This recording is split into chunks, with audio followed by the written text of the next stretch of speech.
July 13th, 1943. Sicily, Italy. General George S. Patton Jr. sits in his command tent reading a message that makes his blood boil. British Field Marshal Bernard Montgomery has demanded that American forces give up Highway 124, the main route north through central Sicily. This road is crucial to Patton's plan. His 7th Army is advancing north from the invasion beaches, pushing inland to cut Sicily in half. Highway 124 is the best route for his tanks and trucks. Without it, American forces will be stuck on narrow mountain roads that will slow them to a crawl. But Montgomery wants the road. According to the message, Montgomery's 8th Army needs Highway 124 for its advance toward Messina, the key city on Sicily's northeastern tip. British forces should have priority. American forces should yield the road and take alternate routes. The message comes through official channels from British headquarters through Allied command. It's phrased as a request, but Patton knows it's really an order backed by Montgomery's influence with the Allied High Command. Patton's reaction, documented in his diary and witnessed by his staff, is immediate and furious. According to multiple accounts, Patton explodes with profanity. He calls Montgomery names that cannot be repeated. He accuses Montgomery of trying to steal American objectives and claim American achievements. Then Patton makes a decision. He will not give up the road. He will find a way around this order, and he will beat Montgomery to Messina, whatever it takes. This is the story of what Patton said when Montgomery tried to take his road, how this incident triggered the race to Messina, and how personal rivalry between two generals turned the Sicily campaign into a competition. Let's go back to understand how the Sicily invasion was planned and why the road became such a point of conflict. Operation Husky, the invasion of Sicily, began on July 10th, 1943. It was the largest amphibious operation attempted to that point in the war. Snorts, according to official military records, approximately 160,000 Allied troops landed on Sicily's southern coast. American forces under General Patton on the western beaches, British forces under Montgomery on the eastern beaches. The overall commander was General Dwight Eisenhower. Under him, British General Harold Alexander commanded the ground forces' 15th Army Group, which included Patton's 7th Army and Montgomery's 8th Army. The original plan, according to the official operation orders preserved in military archives, was for Montgomery's forces to drive up the east coast toward Messina, while Patton's forces protected Montgomery's left flank and secured western Sicily. This plan essentially made American forces subordinate to British forces. Montgomery would have the main objective, Messina, while Patton would have the supporting role, preventing German forces from attacking Montgomery's flank. Patton, according to his diary entries from early July 1943, was already unhappy with this arrangement. He believed American forces deserved an equal role, not a supporting one. But he accepted the plan because those were his orders. The invasion began well. American forces landed successfully and moved inland. British forces also landed successfully and began advancing up the east coast towards Syracuse and Catania. But within days, the situation changed. Montgomery's advance up the east coast ran into strong German resistance around Catania. According to British military records, German forces had concentrated their defenses on the coastal route to Messina because they knew this was the most direct approach. Montgomery's advance slowed. He couldn't push through the German positions. According to messages from Montgomery to Alexander preserved in military archives, Montgomery requested permission to swing inland and approach Messina through central Sicily instead of the coastal route. This inland route would use Highway 124, the same road assigned to Patton's advancing American forces. On July 13th, according to official records, Alexander issued orders giving Montgomery's forces priority on Highway 124. American forces were directed to yield the road and take alternate routes through the mountains. This order reached Patton at his headquarters. According to his chief of staff, General Hobart Gay's later account, Patton read the order and immediately became enraged. Patton's diary entry from July 13th, 1943, preserved in the Patton Papers, records his reaction. Patton wrote, "Alexander has given Monty everything he wants. The road to Messina is his. Patton is to guard his flank to hell with that." According to multiple accounts from officers present, including Gay's memoir and accounts from other staff officers, Patton began pacing his tent and cursing Montgomery in extremely colorful language. General Jeffrey Keyes, one of Patton's corps commanders, was present. According to Keyes' later account, Patton said, "Montgomery wants my road. He's trying to sideline the Americans. He wants all the glory for himself." Patton, according to these accounts, then said something that would define his approach for the rest of the Sicily campaign. According to Gay's account, Patton said, "Monty wants to get to Messina. So do I. We'll see who gets there first." This was the moment when Patton decided to turn the Sicily campaign into a race. Montgomery wanted the glory of capturing Messina. Patton would beat him there. But first, Patton had to deal with the order to give up Highway 124. According to multiple accounts, Patton considered his options. He could obey the order, give up the road, and accept a supporting role, or he could find a way around it. Patton chose to find a way around it. According to his diary and the accounts of staff officers, Patton decided to request permission from Alexander to shift American objectives northward toward Palermo and then eastward toward Messina along the northern coast. This would give American forces an independent objective and an independent route, not Highway 124, but the northern coastal road. Montgomery could have Highway 124. Patton would take a different route and still reach Messina on July 15th. According to military records, Patton flew to Alexander's headquarters in Tunisia to make his proposal in person. According to accounts from those present at this meeting, Patton argued that American forces should be given a more aggressive role in the campaign. Alexander, according to these accounts, was initially skeptical. The plan called for a careful, methodical advance.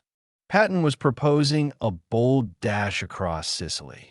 But Patton was persuasive. According to his own account in his memoir, War as I Knew It, Patton convinced Alexander that American forces could capture Palermo quickly and then swing east toward Messina, approaching from the north while Montgomery approached from the south. Alexander approved the change. According to official records dated July 17th, American forces were authorized to advance on Palermo. Patton returned to his headquarters energized. According to diary entries and accounts from staff officers, Patton told his commanders, "We're going to Palermo, and then we're going to Messina, and we're going to get there before Montgomery does." General Omar Bradley, commanding 2nd Corps under Patton, later wrote in his memoir, A Soldier Story, that Patton was obsessed with beating Montgomery to Messina. Bradley wrote, "Patton talked constantly about the race. He wanted to beat Monty." What Patton said about Montgomery during this period is documented in his diary and in accounts from officers who heard him. The language was colorful and often unprintable. According to his diary entry from July 18th, Patton wrote, "Monty is trying to steal the show. He wants all the headlines. I'll be damned if I let him." In another diary entry from July 20th, Patton wrote, "The British think Americans can't fight. Montgomery treats us like amateurs. I'm going to show him what American troops can do." Patton's 7th Army advanced rapidly toward Palermo. According to official records, American forces captured Palermo on July 22nd, just 5 days after receiving authorization to advance on it. Meanwhile, Montgomery's forces were still stuck around Catania, unable to break through German defenses, even with Highway 124. After capturing Palermo, Patton immediately turned his forces east toward Messina. Now the race was truly on. Patton was approaching from the west, while Montgomery approached from the south. According to multiple accounts, Patton drove his forces relentlessly. He visited units constantly, urging them to move faster. He authorized risky amphibious end runs around German positions. He pushed his commanders to maintain the advance day and night. General Lucian Truscat, commanding one of Patton's divisions, later wrote in his memoir, Command Missions, that Patton told him repeatedly, "We have to beat the British to Messina. Nothing else matters." Patton's diary entries from late July and early August 1943 are filled with references to the race. On July 28th, he wrote, "We must get to Messina before Monday. If the British get there first, the American army will never hear the end of it." On August 3rd, Patton wrote, "We're closing on Messina. So is Montgomery, but we will get there first." Montgomery, according to British military records and his own accounts, was also aware of the competition. Montgomery later wrote in his memoirs that he knew Patton was racing toward Messina, but that he didn't consider it a proper military objective. Capturing Messina mattered, not who captured it first. But Patton didn't see it that way. According to his diary and the accounts of those around him, Patton believed that American military prestige was at stake. If British forces captured Messina first, it would reinforce the perception that British forces were superior to American forces. The race came down to the final days. Both armies were approaching Messina from different directions. According to military records, by August 16th, both were within striking distance. Patton personally led elements of his army into Messina on the morning of August 17th, 1943. According to multiple eyewitness accounts and photographs, Patton entered the city in a jeep, standing up, highly visible. British forces arrived in Messina several hours later that same day. According to British military records, elements of Montgomery's forces entered the city that afternoon. Patton had won the race. He'd beaten Montgomery to Messina. According to accounts from officers present, Patton was elated. General Hobart Gay recorded in his diary that Patton said, "We beat the British. We show them Americans can fight." Patton's diary entry from August 17th records, "We took Messina. We got there before Montgomery. This is a great day for the American army."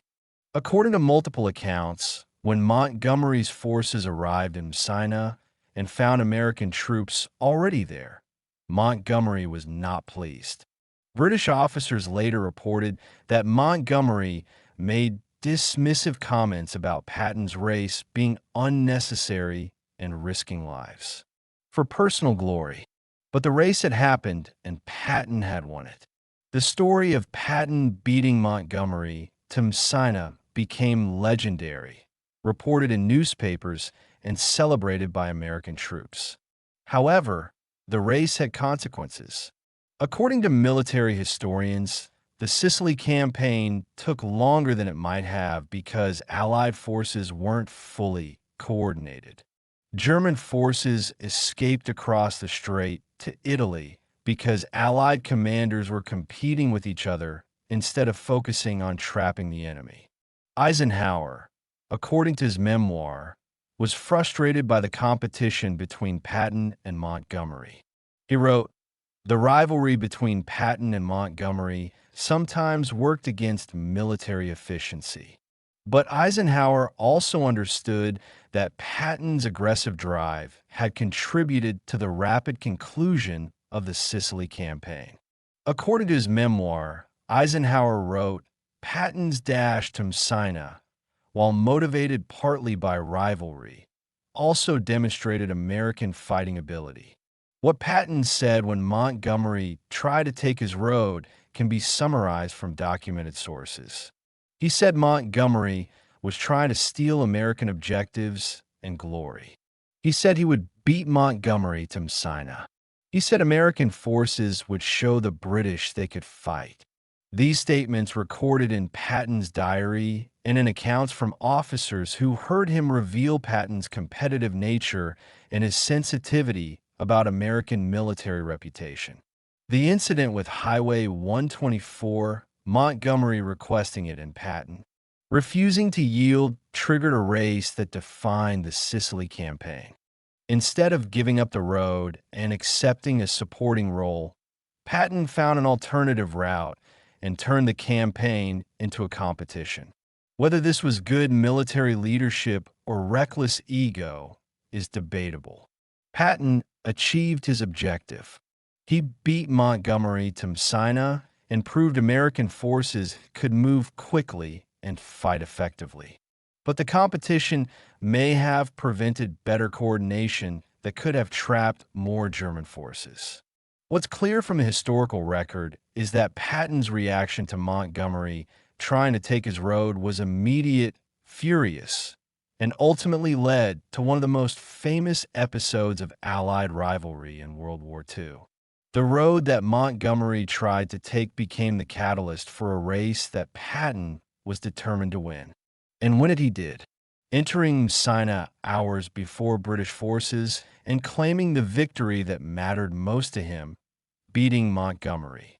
This video presents historical events based on documented records, including Patton's diary entries, official military records, memoirs from participants, and scholarly research. All quotations are sourced from these verified historical documents. Historical interpretations may vary among historians and scholars. Viewers are encouraged to consult multiple sources when studying this period of military history. This content is intended for educational purposes.